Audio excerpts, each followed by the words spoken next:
And for this we have created this weight tool. As you can see, there are points and polygons and lines. The points are basically the coordinates that were collected during the survey, and the polygons were the digitized buildings, and the lines are the lines represent that the survey and the building have been matched. And if you click at the lines, you can see the distance between them. So what we do is we set a threshold. For instance, we can say, let's say 50 meters. If the survey point is greater than 50 meters far from the footprint of the building, then we can say that there could be a possible error. It's not to say that there's definitely an error, but there could be an error. And to make this process simple, we can enable satellite imagery and see. This gives general idea of the line of sight of the surveyor, where the surveyor was looking at when they were surveying. And this error check that we do can be done generally in two approaches. And the first one is post-survey approach, where we conduct the survey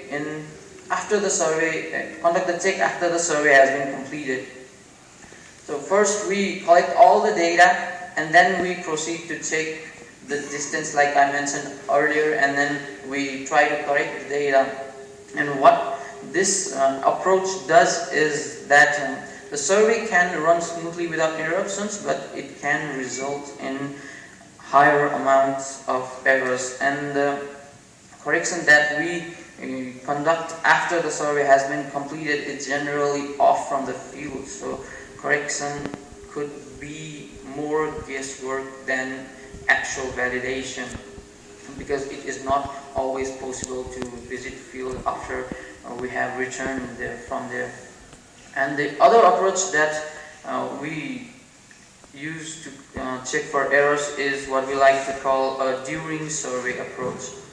And in this approach, we check for errors while the survey is ongoing, so that we can manage and control errors while the survey is ongoing.